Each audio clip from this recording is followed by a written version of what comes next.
Hello and welcome. My name is Alan and we are back with more Slaughterhouse 5.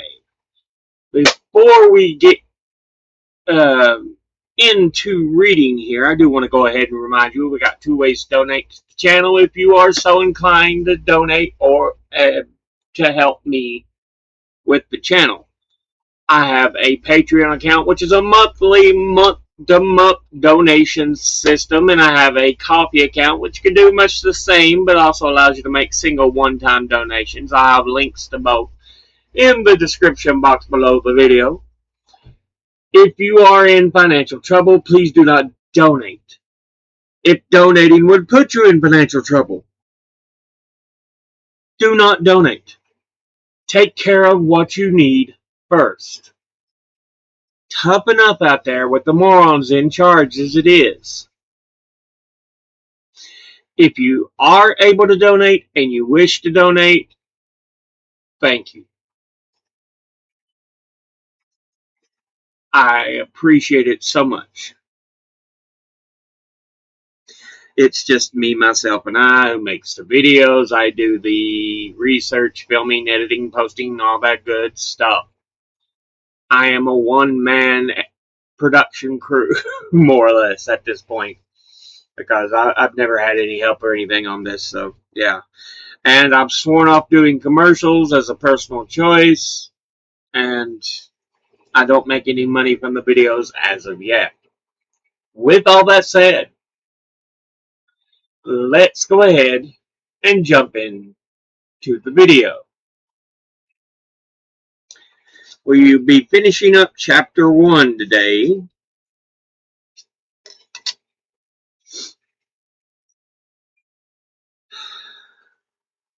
I met his nice wife, Mary, to whom I dedicate this book. I dedicate it to Gerhard Muller, the Dresden taxi driver, too. Mary O'Hare is a trained nurse, which is the only thing for a woman to be.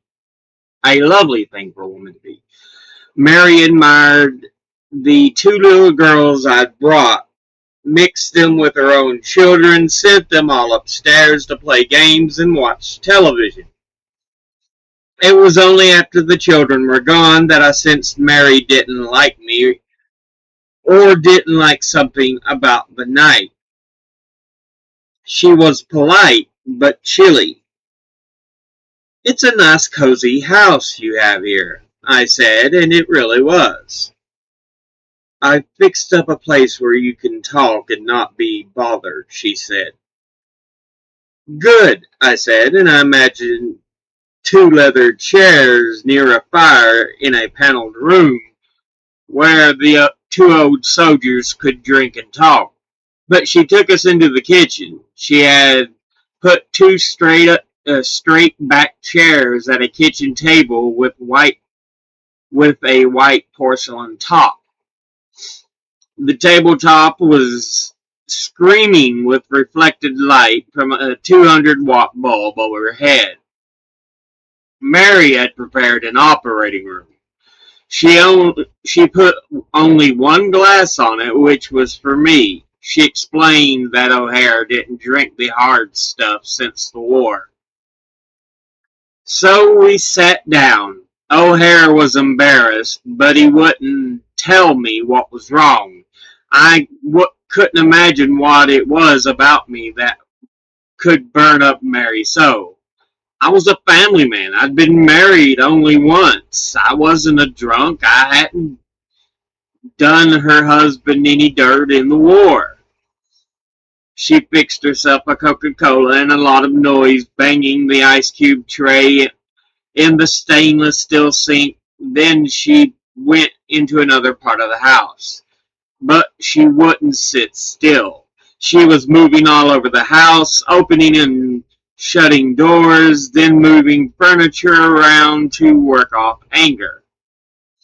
I asked O'Hare what I'd said or done that made her that way.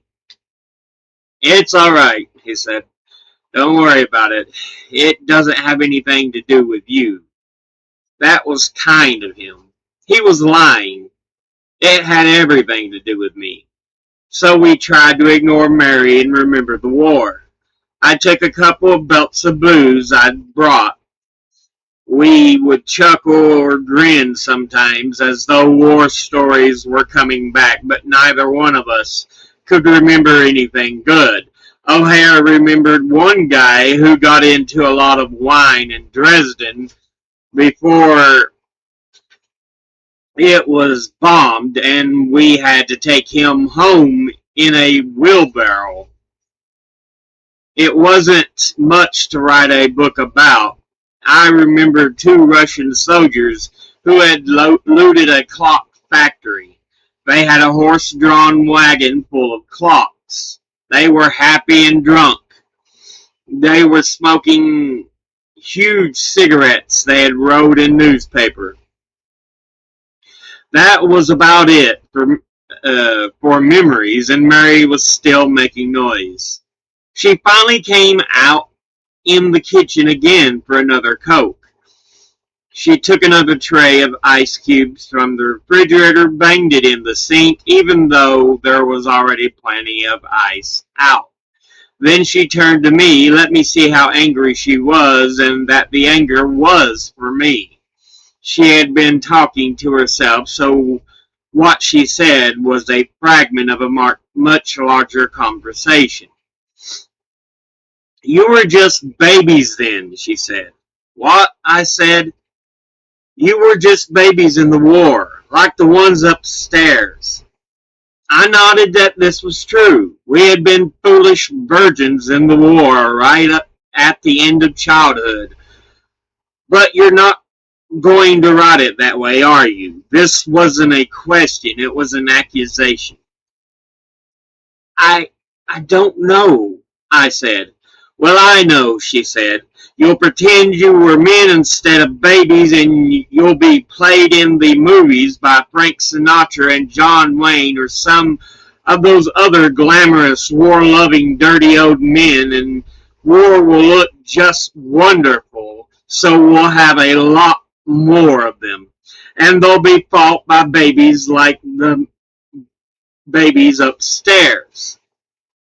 So then I understood. It was war that made her so angry. She didn't want her babies or anybody else's babies killed in wars.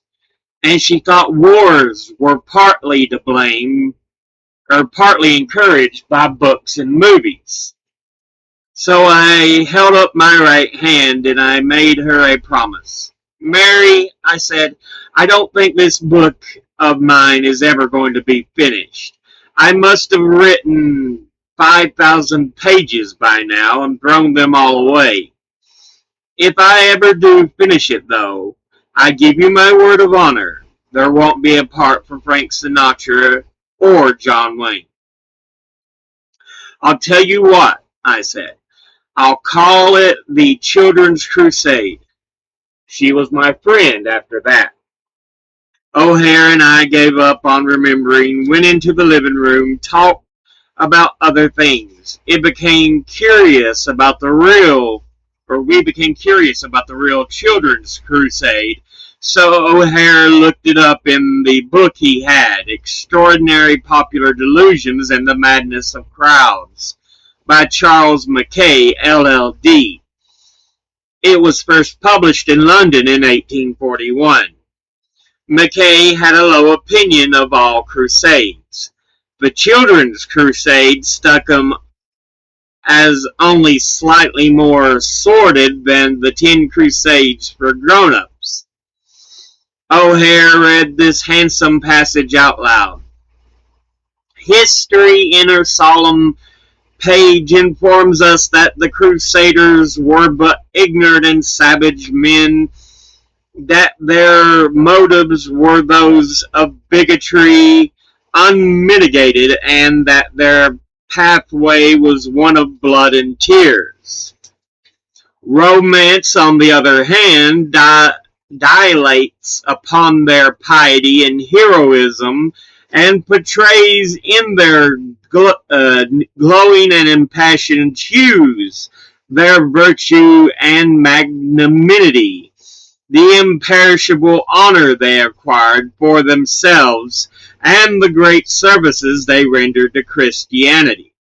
And then O'Hare read this. Now, what was the grand result of all these struggles? Europe expended millions of her treasures and the blood of 2 million of her people, and a handful of quarrelsome knights retained possession of Palestine for about 100 years.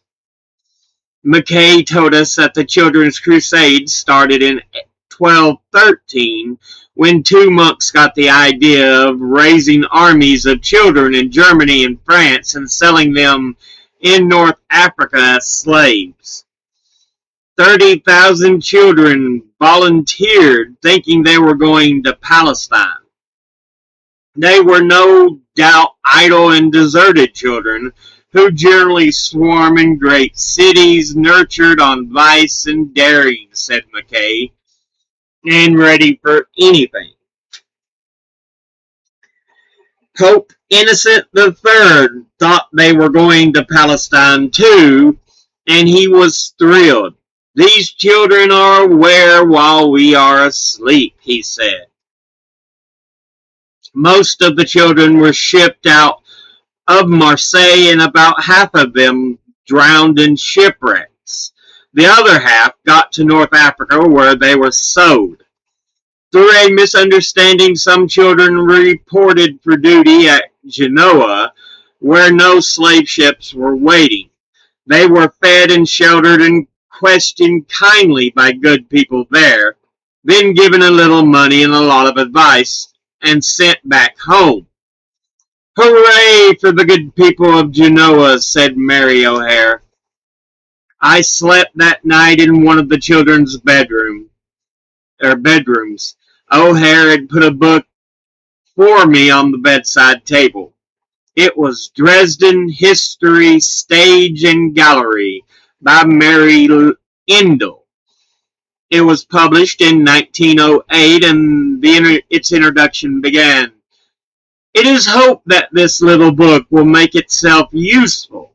It attempts to give to an English reading public a bird's eye view of how Dresden came to look as it does architecturally, of how it expanded musically through the genius of a few men to its present bloom, and it calls attention to certain permanent landmarks in art that make its gallery the resort of those seeking lasting impressions. I read some history further on. Now in 1760, Dresden underwent siege by Prussians. On the 15th of July began the cannonade. The picture gallery took fire. Many of the paintings had been transported to the Königstein, but there were some seriously injured by splinters of bombshells. Notably Francia's baptism of Christ. Furthermore, the stately Kreuzkirche tower, from which the enemy's movements had been watched day and night, stood in flames. It later succumbed. In sturdy contrast with the pitiful fate of Kreuzkirche stood the Frauenkirche, from the curves of whose stone dome the Prussian bombs rebounded like rain. Friedrich was obliged initially to give up the siege because he learned of the fall of Glotz, the critical point of his new conquest.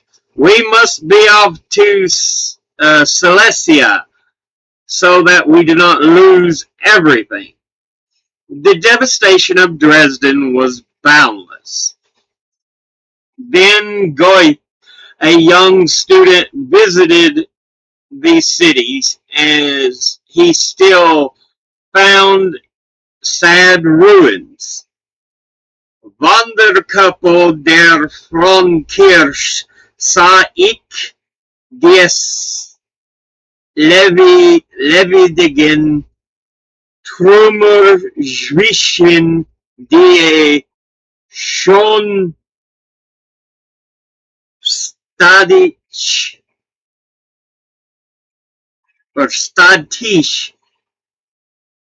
Ordnung hineingesetzt.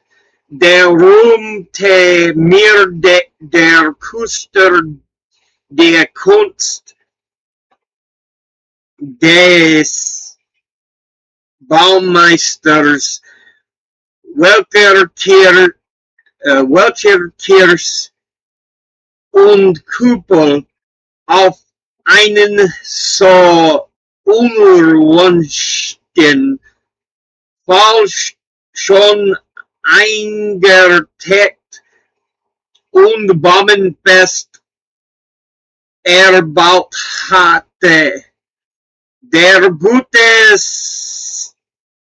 Sakristan deutete mir alsdann auf Ruinen nach allen Seiten und sagte bedenkenlich lakonisch, das hat der Feind getan. The two little girls and I crossed the Delaware River where George Washington had crossed it the next morning. We went to the New York World's Fair, saw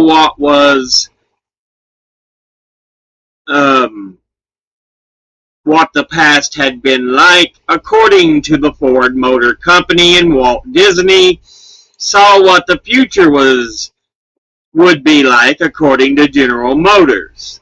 And I asked myself about the present, how wide it was and deep it was, how much was mine to keep. I taught creative writing in the famous writers' workshops at the University of Iowa for a couple years after that. I got into some perfectly beautiful trouble, got out of it again. I taught in the afternoon. In the mornings I wrote. I was not to be disturbed. I was working on my famous book about Dresden. And someone in there, a nice man named Seymour Lawrence, gave me a 3-book contract, and I said, okay, the first of the 3 will be my famous book about Dresden. The friends of Seymour Lawrence call him Sam, and I say to Sam now, Sam, here's the book. It is so short and jumbled and jangled, Sam, because there is nothing intelligent to say about a massacre. Everybody is supposed to be dead, to never say anything or want anything ever again. Everything is supposed to be very quiet after a massacre, and it always is, except for the birds. And what do the birds say? All there is to say about a massacre. Things like, hooty wheat. I have told my sons that they are not under any circumstances to take part in massacres, and that the views of massacres of enemies is not to fill them with satisfaction or glee. I have also told them not to work for companies which make massacre machinery, and to express contempt for people who think we need machinery like that. As I've said, I've recently went back to Dresden with my friend O'Hare. We had a million laughs in Hamburg and West Berlin and East Berlin and Vienna and Salzburg and Helsinki and in Leningrad too. It was very good for me because I saw a lot of authentic backgrounds for made-up stories which I will write later on. One of them will be the Russian Baroque, and another will be No Kissing, and another will be Dollar Bar, and another will be If the Accident will, and so on, and so on. There was a Lufthansa plane that was supposed to fly from Philadelphia to Boston to Frankfurt.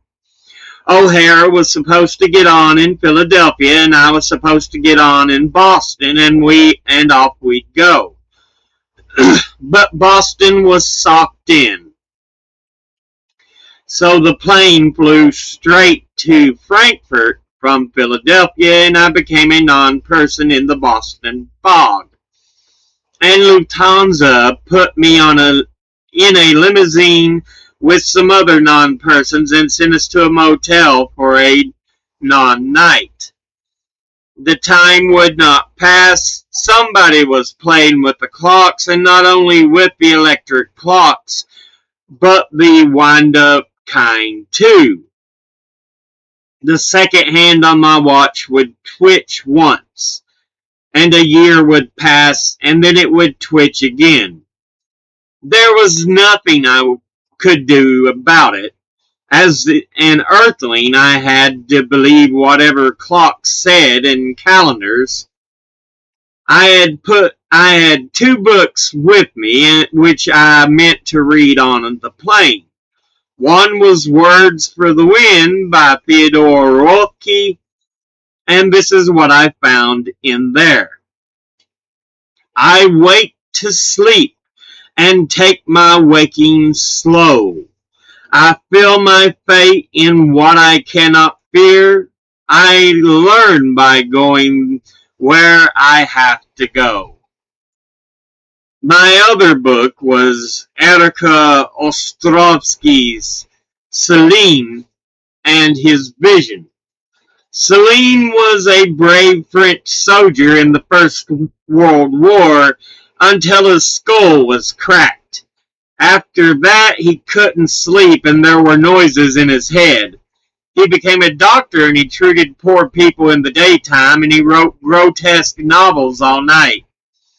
No art is possible without a dance with death, he wrote. The truth is death, he wrote. I fought not nicely against it as long as I could, danced with it, festooned it, waltzed it around, decorated it with streamers, titillated it. Time obsessed him. Miss Ostrovsky reminded me of the amazing scene in The Death of an Installment Plan, where Celine wants to stop the bustling of a street crowd. He screams in paper, "Make them stop! Don't let them move anymore at all! There, make them freeze! Once and for all!" And that she won't disappear, so that they won't disappear anymore. I looked through the Gideon Bible in my motel room for tales of great destruction. The sun was risen upon the earth when Lot entered into Zoar, I read. Then the Lord rained upon Sodom and upon Gomorrah brimstone and fire from the Lord out of heaven, and he overthrew those cities and all the plain and all the inhabitants of the cities and that which grew upon the ground. So it goes. Those were vile people in both cities, as is well known. The world is better off without them. And Lot's wife, of course, was told not to look back where all those people and their homes had been. But she did look back, and I love her for that because it was so human. She was turned into a pillar of salt. So it goes. People aren't supposed to look back. I'm certainly not going to do it anymore. I've finished my war book now. The next one I write is going to be fun. This one is a failure, and it had to be, since it was written by a pillar of salt. It begins like this. Listen, Billy Pilgrim has come unstuck in time. It ends like this. Pooty wee! And with that, we end chapter 1. So yeah, um, first of all, let me make an apology for the German paragraph it had in there. I don't speak German. I know the eins, zwei, drei. 1, 2, 3. That's it. Or is it ein, drei, zwei? Anyway, like I said, I don't speak German. But yeah, our protagonist is Billy Pilgrim. He's remembering his time and he talks about his experience with O'Hare and his family. He makes it clear, yeah, Mary did not like him.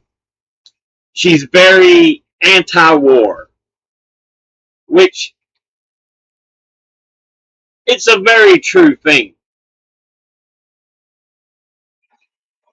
Old men in charge often send young men to die for them, for wars that do nothing for the young men except cause death and injury.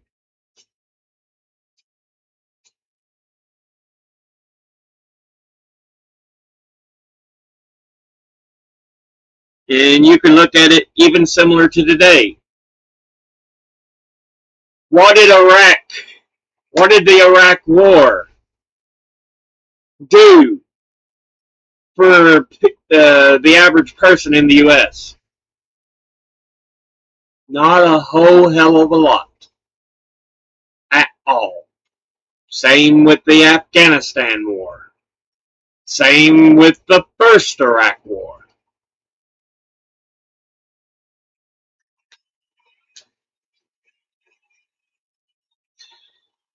For the populace of a nation, would they often send their youth off to fight? It isn't those who are sent off to fight or the average people who get anything out of these wars. Often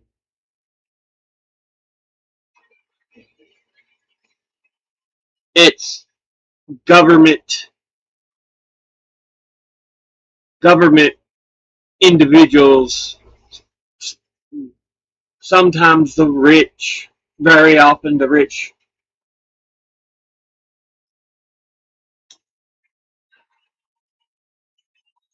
and ideologies. These are the ones whom war is for. Because again, 99% of the time, it isn't for the soldiers who are sent off to fight or the average person.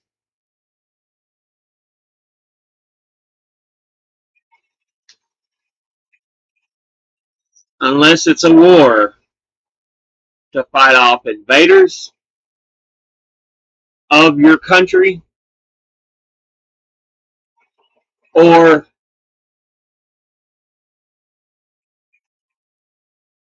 that's probably the biggest one, invaders.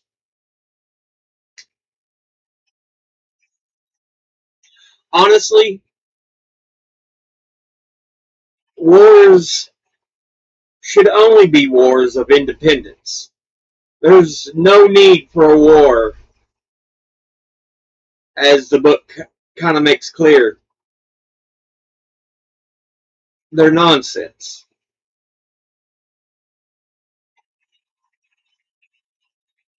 And he says this first book is a failure because Dresden was a failure. There was no purpose in it.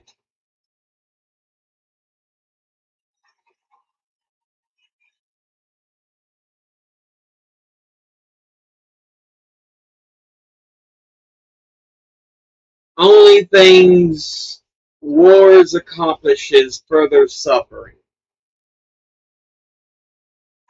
Like I said, unless it's a war of independence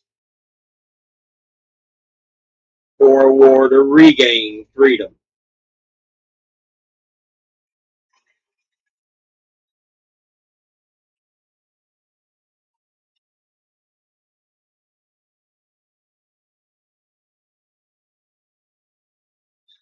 Because just thinking on back on America's history, there are so many wars unnecessary that accomplished little to nothing.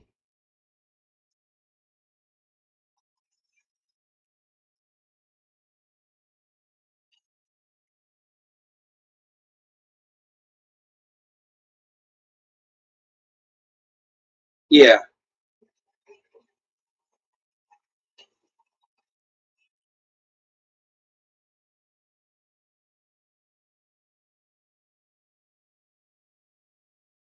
Mexican American War, supposedly to help American settlers in Texas, which had been opened up but was still a part of Mexico, and we end up seizing land from Texas all the way through New Mexico, Arizona, California, Nevada.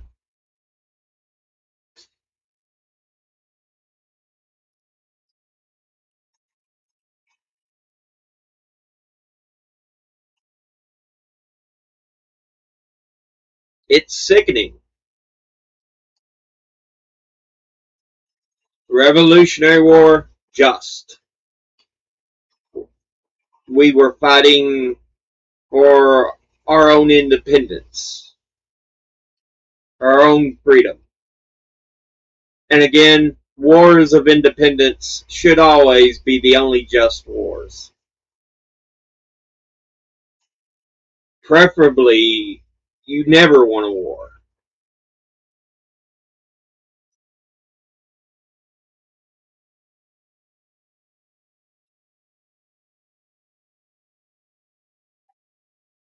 But yeah, we'll go ahead and end this episode there. As always, educate thyself, think, read, study, learn. Someone tells you something you have trouble believing, ask them to cite their sources, and it can't be tinfoil hat wearing sources or a bunch of anecdotes thrown together to try to make a source. Thank you all for watching. I'll see you all in the next one. Until then, later.